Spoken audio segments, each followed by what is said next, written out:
Chandigarh mayor चुनाव में सारे नियम, कायदे कानून और लोकतंत्र की धज्जियां उड़ाते हुए कैसे बीजेपी ने वोटों की चोरी करते हुए हेराफेरी से मेयर का चुनाव जीता, वो आपको इस वीडियो में दिखाते हैं।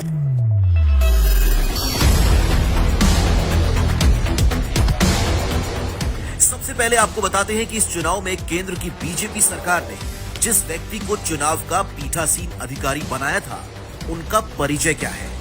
नाम है अनिल मसीह, जो भाजपा के अल्पसंख्यक मोर्चे का पदाधिकारी रह चुका है। सवाल यह है कि भाजपा का पदाधिकारी कैसे एक निष्पक्ष चुनाव करा सकता है। अब आइए आंकड़ों पर। चंडीगढ़ मेयर चुनाव में बीजेपी के पास है 14 पार्षद, एक अकाली दल का और एक चंडीगढ़ से भाजपा की सांसद। भाजपा के कुल वोट थे सिर्फ 16। अब दूसरा पक्ष, दूसरी तरफ आम आदमी पार्टी के 13 पार्षद, कांग्रेस के 7, कुल संख्या हो जाती है 20। इस हिसाब से आम आदमी पार्टी और कांग्रेस यानी इंडिया गठबंधन के उम्मीदवार का जीतना तय था।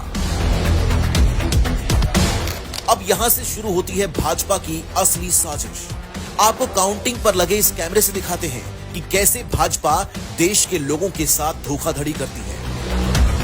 भाजपा के पीठासीन अधिकारी 36 वोटों की काउंटिंग शुरू करते हैं और पहचान कर इंडिया गठबंधन की वोटों को खराब करने के अपने प्लान को अंजाम देते हैं।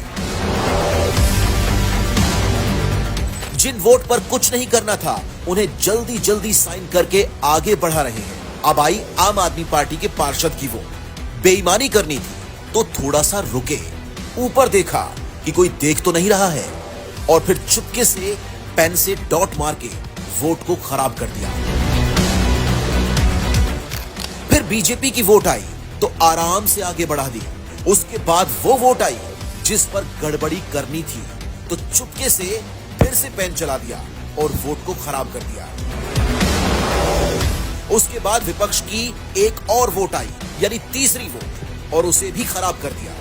फिर चौथी वोट खराब की, फिर पांचवी वोट खराब की, उसके बाद छठी, फिर सातवीं और ये 8वीं। एक एक करके आम आदमी पार्टी और कांग्रेस के 8 पार्षदों की वोट खराब कर दी ताकि बीजेपी के उम्मीदवार को जिताया जा सके।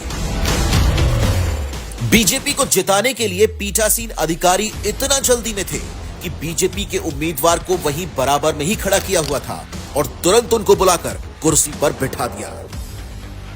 लोकतंत्र और संवैधानिक मूल्यों का खुलेआम चीरहरण किया गया।